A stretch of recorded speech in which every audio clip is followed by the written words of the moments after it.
Brian Stiller is the new global ambassador for the World Evangelical Alliance, and he has just flown over to Africa. As you know, friends, we are very concerned about what's happening with the Somalian crisis. And a lot of those Somalian refugees, as you know, are now in refugee camps in Kenya. And we're going to tell you a little bit more in a few minutes about the progress we're making. And today is a very special day in terms of the funds that we're raising. Day. But Brian is in Nairobi, and we've reached him by Skype. Brian, are you there? Hello, Brian. Jim and Moira, I'm here well and alive. Can you see us? No. No, he can. We see you. Regrettably, no. Well, you look wonderful for a guy who I'm sure is jet lagged. But Brian, you've been there for about a day. What are you hearing at this point in time in terms of the impact of this horrible famine in Somalia on Kenya and in Somalia itself?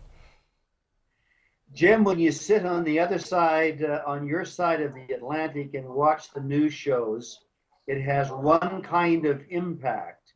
But when you arrive here on the scene and you realize that you are witnessing what's about to unfold, probably the greatest famine the world has ever seen, you know that there's something of gigantic proportion, something beyond my imagination or my understanding. So this is a very new experience, not just for me, but for those within the field of relief and development who are witnessing this cascading numbers of people who are moving from the drought-driven areas of their world, exacerbated by the political problem called famine. So this is something that I hope that our people in the West will see and understand and feel in a visceral way the enormous needs of people and be generous in their response. Yeah. Now, Brian, you mentioned political and famine in the same sentence, and it really is true. Al-Shabaab, the Islamic militants attached to Al-Qaeda, have really complicated things, have they not?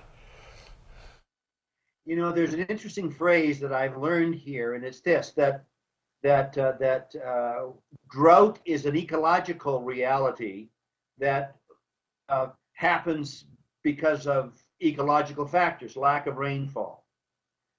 But famine is a political problem. The famine did not need to have to happen the way it is. In southern Somalia, in Mogadishu, the warlords, for example, eliminated all of your Christian relief and development agencies back in the spring. So I know World Relief, they were feeding about 500,000 children a day. The warlords drove them out. Now, the good news, Jim and Moira, is that on Saturday, the warlords vacated Mogadishu, which is the capital of Somalia. And it's expected now that these relief and development agencies will be going back. We're hoping to go up to Mogadishu tomorrow to see firsthand, but there is all of these refugees moving down both into Kenya and from Ethiopia into Kenya and Somalia, but we're hoping that some of it will be held back as relief and agencies are able to go into southern Somalia, which up to this point has been controlled by the warlords. Now, Brian, you said you'll be going to Mogadishu. Are you able to fly in there, or how are you going to get there?